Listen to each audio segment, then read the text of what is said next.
Hello friends, welcome to history classes.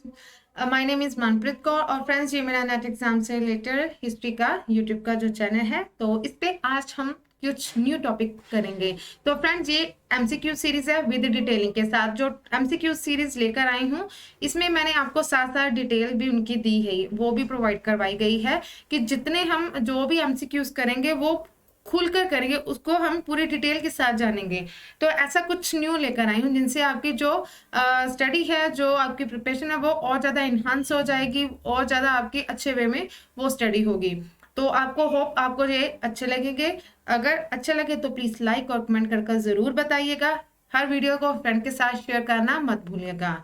तो चलिए friends, start करते हैं आज के जो हमारे एमसीक्यू सीरीज है। उसके पहले फ्रेंड्स, अगर आप मेरे इस चैनल के साथ जुड़े हुए हैं तो प्लीज़ सब्सक्राइब कीजिएगा, बेल आइकन को प्रेस कर लेना ताकि आपको नोटिफिकेशन टाइम पर मिलता रहे।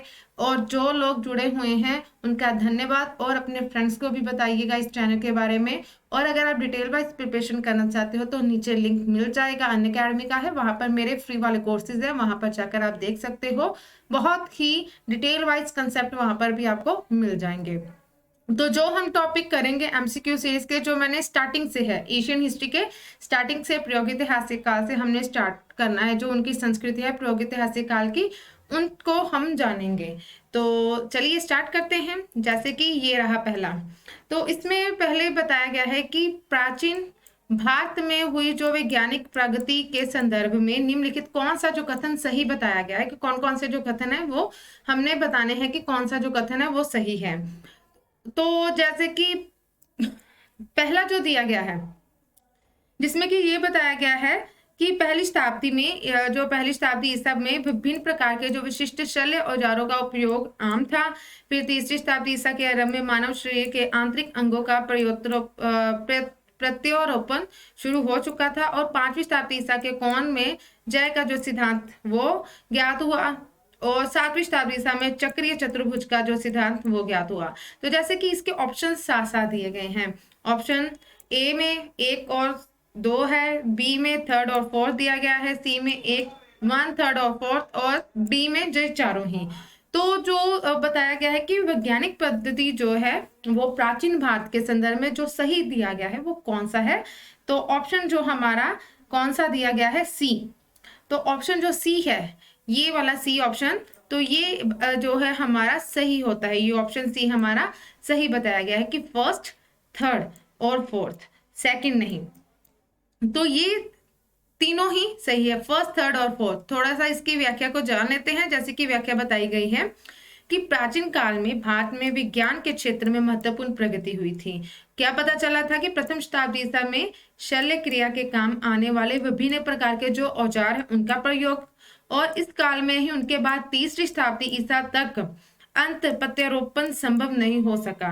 गुप्त काल में गणित के क्षेत्र में पांचवी शताब्दी ईसा तक त्रिकोणमीय जय ज्योमेट्री, जिसको कहते हैं कौनजा और उत्क्रम जय, इसके सिद्धांत क्या है ज्ञात किए जा चुके थे। और इसका उल्लेख सूर्य सिद्धांत और आर्यभट्टियम, जो आर्यभट्ट की जो कह लो कि पुस्तक है, उसमें हमें मिलता है। तो सातवीं शताब्दी ईसा में ब्रह्मगुप्त के द्वारा चक्रीय चतुर्भुज का सिद्धांत क्या है, ज्ञात हो चुका था।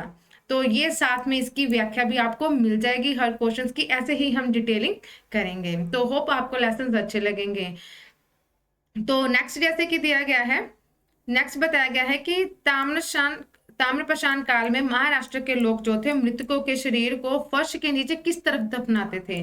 तो जो महाराष्ट्र में थे वो लोग किस प्रकार जो कह लो कि दफनाते थे लोगों को।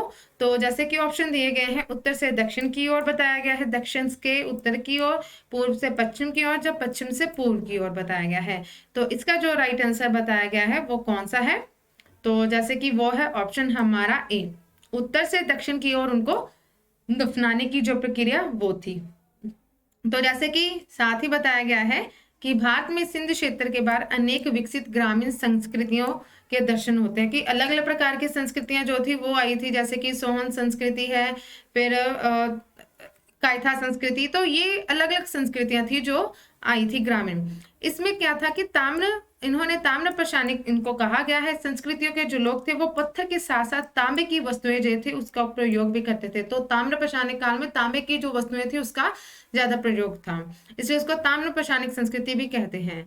तो इसमें क्या था कि सबसे अधिक स्थल पश्चिम महाराष्ट्र से इसके मिले हैं जो ताम्र प्रशानिक संस्कृति से थे। फिर गोदावरी की सहायक कौन सी नदी आ जाती है? पवरा नदी। उसके बाईं तट पर स्थित जो जौरव संस्कृति आ जाती है, इस प्रतिनिधि स्थल पर इसे जौरवी संस्कृति कहा जाता है, क्योंकि जौरव संस्कृति पाई गई तो उसी के नाम से ही ये प्रचलित थी। तो सामान्य तिथि क्या थी? ईसा पूर्व था 14 से 1000 ईसा के बीच का था। और यहाँ की एक प्रमुख विशेषता ये थी कि बहुत सारे शावदान जो कहाँ से मिले हैं? कलश में। तो कलश किए गए थे। शावदान क्या थे? कलश में थे। तो कलश जो होता था वो घर के फर्श के नीचे उत्तर से दक्षिण की ओर दिशा में रखे जाते थे। तो जैसे कि उनकी राख जो होगी, जो उनको हड्डियों के रूप जो थे, वो एक कलश में उनको भरकर अपने घर पर ही फर्श के नीचे उत्तर से दक्षिण की ओर उनको दफना दिया जाता था, नॉर्थ से साउथ की ओर। तो आगे हम चलते हैं। जैसे कि आगे बताया गया है कि उत्खनित प्रमाणों के अनुसार पशुपालन का जो प्रारंभ कहाँ पर हुआ था? पशुपालन जो सेंचुरी में शुरू हो चुका था, किस काल में था? निचले पूर्व पाषाण काल में, मध्य पूर्व पाषाण काल में, उत्तर पूर्व पाषाण काल में या मध्य पाषाण काल में। तो कब हो चुका था इनका जो कह लो कि पशुपालन का जो प्रारंभ हुआ था, वो हुआ था, ऑप्शन हमारा जो राइट आंसर है वो है डी, मध्य पाषाण काल में। तो इसकी थोड़ा सा डिटेलिंग जान लेते हैं। जैसे कि प्राप्त पुरातात्विक साक्ष्यों के अनुसार पशुपालन का जो प्रारंभ था वो मध्य पाषाण काल से हुआ था, जबकि नव पाषाण काल में अग्नि की खोज हुई थी और मानव ने मांस पकाकर खाना स्टार्ट कर दिया था। क्योंकि नव पाषाण काल इस प्रकार का जो काल है आगे चलकर कि उसने खेती करनी स्टार्ट कर दी थी, फिर वो एक ही जगह पर क्या था, वो स्थिर रहने लगा था। तो पहले तो जो मानव था वो घुमक्कड़ था, घूमकर अपना जीवन व्यतीत करता था, लेकिन आगे जब संस्कृति चेंज हुई, नवपाषाण काल का जो टाइम पीरियड आया आगे, तो वो एक ही जगह पर रहने लगा, कृषि करने लगा। तो मध्य पाषाण काल की शुरुआत लगभग क्या थी? 1000 से 8000 ईसा पूर्व तक की थी। इसमें पशुपालन को पर्याप्त महत्व भी दिया जाने लगा था। गुजरात प्रांत से इसके कुछ जो है मानव बस्तियां भी यहाँ से प्राप्त हुई हैं। मध्य पाषाण काल के लोगों की आजीविका का मुख्य क्या था? आखेट था। तो मध्य पाषाण के लोग क्या थे? उनकी आजीविका क्या किस पर निर्भर थी? आखेट पर।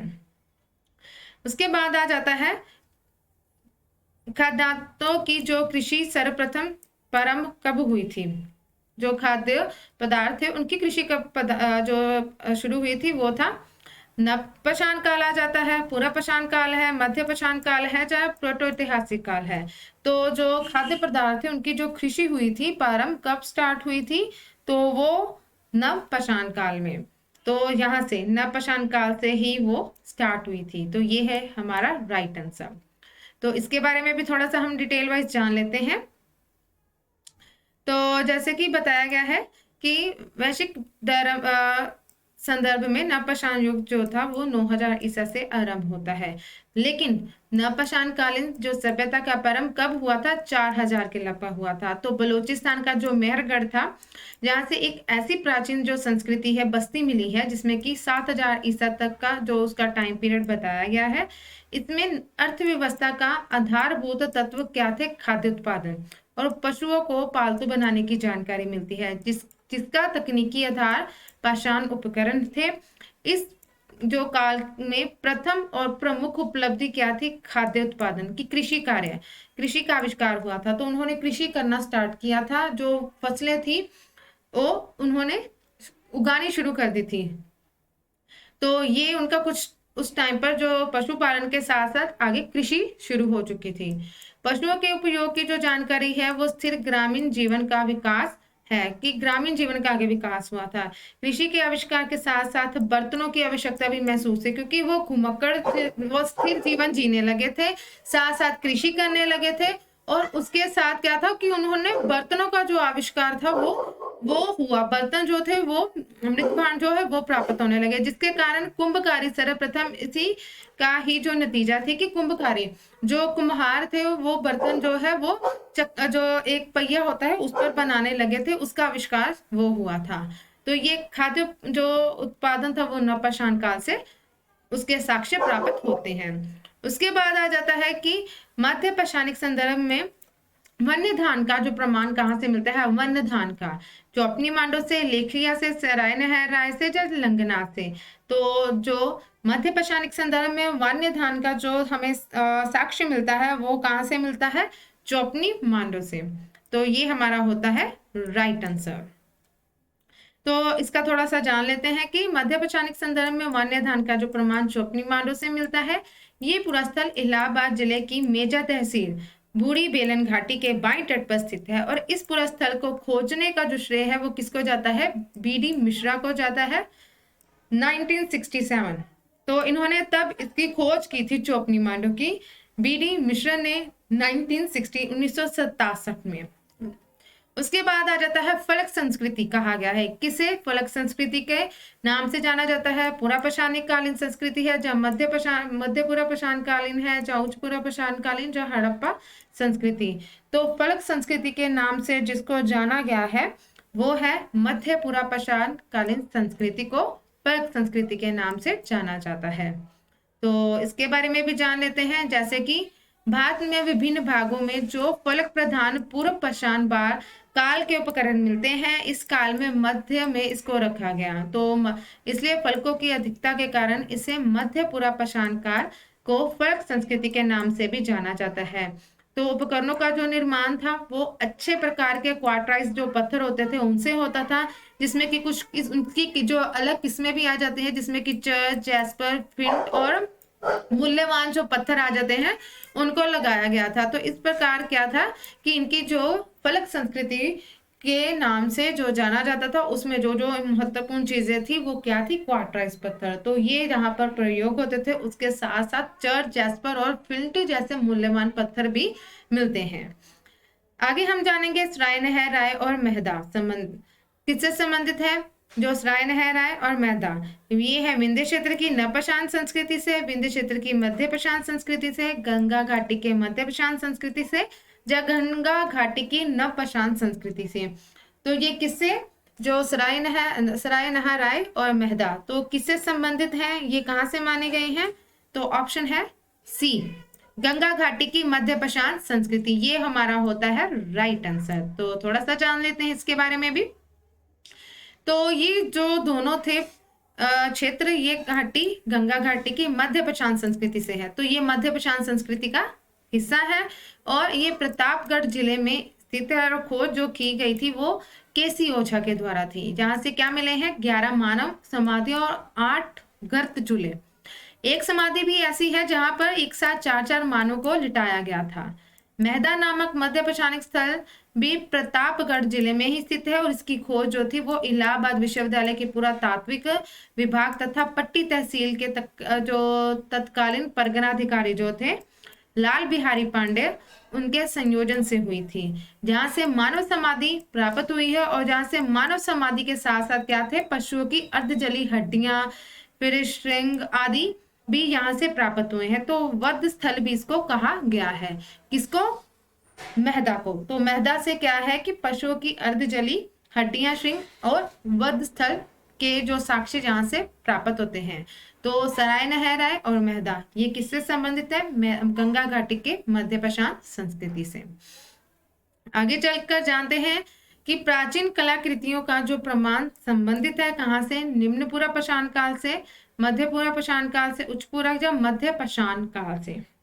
तो जो प्राचीनतम कलाकृतियां का जो प्रमाण मिलता है हमें वो कहाँ से मिलता है, तो वो है ऑप्शन हमारा सी, उच्च पूरा पाषाण काल। तो ये कलाकृतियां का जो संबंध माना गया है ये उच्च पूरा पाषाण काल तथा मध्य पाषाण काल में स्थापित किया गया। इस वर्ग की जो चित्रकला के वर्णन विषय जो है वो उच्च पूरा पाषाण कालीन तथा मध्य पाषाणिक काल के मानव के आर्थिक जो क्रियाकलाप है, सामाजिक एवं सांस्कृतिक जो उसके रीति रिवाज उनसे मेल खाते हैं। ये जो कलाकृतियां थी ये पशुओं को दौड़ते हुए, उछल कूद करते हुए, चढ़ते खड़े तथा शिकारियों द्वारा पीछा करते हुए और आघात लगाकर उसका शिकार करते हुए भी दिखाया गया है। तो ये कुछ कलाकृतियां जो है उस टाइम की दिखाई गई है जो प्राप्त हुई हैं, जैसे कि मानव के जो उस टाइम के वो क्रियाकलाप किस प्रकार के थे, किस प्रकार वो कार्य करते थे, उनका सामाजिक, आर्थिक, सांस्कृतिक जीवन किस प्रकार का था, फिर जानवरों के साथ उसका रिलेशन किस प्रकार का था। तो ये सब चीजें क्या थी वहां पर कलाकृतियों के रूप में दिखाई गई थी। कब की? उच्च पूर्व पाषाण काल की। ये भी ध्यान रखिएगा किस काल की है। उसके बाद आ जाता है कि निम्न पूर्व पाषाण काल में मानव के बारे में निम्नलिखित में कौन सा जो कथन सही बताया गया, जैसे कि वह पॉलिशदार कुल्हाड़ियों का प्रयोग करता था, कौर उपकरणों का प्रयोग करता था, पशुपालक था, जब लघु पाषाण उपकरणों का प्रयोग करता था। तो ये निम्न पूर्व पाषाण काल के बारे में पूछा गया है। तो इसमें जो हमारा राइट आंसर बताया गया है वो कौन सा है? वो है ऑप्शन हमारा बी। तो ये है हमारा राइट आंसर कि वह कौर उपकरणों का प्रयोग करता था। तो जैसे कि इसके बारे में भी जानते हैं, जैसे कि जो पाषाण युगीन सभ्यता का विकास हिम युग व प्लाइस्टोस्टीन काल से में हुआ था। पाषाण युगीन मानव के जो मुख्य उद्योग लघु पाषाण उपकरण, शलक उपकरण, हस्त कुठार इस तक ही सीमित थे। उपकरण बनाने में मुख्य रूप से क्या क्या चीजों का प्रयोग होता था? क्वार्टराइज अथवा सफ्टिक का प्रयोग होता था। ये पाषाण उपकरण सर्वप्रथम सोहन घाटी से पाए गए हैं और सोहन संस्कृति के नाम से ही इसको पुकारा जाता है। इस काल में मानव कौर उपकरणों का प्रयोग करता था, ना तो वो किसी धातु का प्रयोग करता था और ना ही किसी वो पालक था, बल्कि जीवन यापन करने पर वो किस पर निर्भर था? शिकार पर। तो ये सबसे पहले का जो मानव है वो बताया गया है, वो किसका जो शिकार करने के लिए कौन कौन से जो उपकरण थे वो उसका प्रयोग करता था। ना वो पशुपालन था और करता था, ना कृषि, और ना ही क्या था कि किसी भी धातु का उस टाइम पर प्रयोग करता था, जैसे कि तांबे का या किसी भी प्रकार की। सिर्फ वो हड्डी से बने हुए उपकरण या पत्थर से बने हुए जो उपकरण होते थे उनका ही प्रयोग करता था शिकार करने के लिए। तो ये निम्न पूर्व पाषाण काल का जो मानव उसके बारे में है। उसके बाद आ जाता है कि दक्षिण भारत की बृहद पाषाणिक समाधियां संबंधित थी किससे? पूर्व पाषाण काल से, नव पाषाण काल से, ताम्र पाषाण काल से या लौह काल से। जो दक्षिण की बृहद पाषाण समाधियां थी तो वो किससे संबंधित थी? बृहद पाषाण, तो वो संबंधित थी लौह काल से। तो ऑप्शन हमारा कौन सा राइट है? डी हमारा ऑप्शन राइट है, डी, लौह काल। तो दक्षिण भारत में पाषाण युग के बाद दक्कन के जो पठार तथा क्षुद्र प्रायद्वीप में महापाषाण संस्कृति का उदय हुआ। तो आगे क्या था कि लौह काल आया। तो इस संस्कृति में क्या था कि भारत में पूर्व, मध्य तथा उत्तर पश्चिम क्षेत्रों में भी पाई जाती थी। ये जो संस्कृति है दक्षिण भारत में इसका जो विशेष महत्व था, जहाँ से ज्यादा चीजें उपकरण मिले हैं। ये महापाषाणिक संस्कृति ऐतिहासिक महत्व में दो थी, इसकी विशेषताएं दो बताई गई हैं, जैसे कि इसका युग जो लौह युग में अविरल रूप में जुड़ा हुआ था तथा काले व लाल मृद भांड भी यहाँ से प्राप्त होते हैं। तो ये दो जो कारण थे, एक लौह काल था, दूसरा लाल काले मृद भांड भी उसका संयुक्त होना यहाँ से वो मिले हैं। उसके बाद आगे आ जाता है कि दक्षिण भारत की महापाषाणिक समाधि किस काल से संबंधित मानी जाती है? जो समाधि थी, जो समाधि किस काल की थी? पूर्व पाषाण काल की, नव पाषाण काल की, ताम्र पाषाण काल की या लौह काल की। तो जो समाधियां जो प्राप्त हुई हैं वो है ऑप्शन हमारा डी, लौह काल की ही ये समाधियां हैं। जैसे कि हमने अभी ऊपर जाना है वृद्ध पाषाण समाधियां तो लौह काल की हैं, तो ये दोनों ऑप्शन सही एक ही हैं। उसके बाद आ जाता है वृद्ध पाषाण स्मारकों की पहचान की गई है सन्यासी गुफाओं के रूप में, मृतकों को दफनाने के रूप में, मंदिर के रूप में, जहाँ उपयुक्त में से कोई भी नहीं है। तो जो वृद्ध पाषाण स्मारकों की जो पहचान की गई वो किसके रूप में की गई है? तो वो है मृतकों को दफनाने के रूप में की गई है। तो जैसे कि ये जो है वृद्ध पाषाण स्मारक जो थे मेगापिथ की जो पहचान है मृतकों को दफनाने के रूप में की गई। ये इसके साथ में क्या है? आगे है राख के टीले किस क्षेत्र के नवपाषाण संस्कृति से संबंधित है?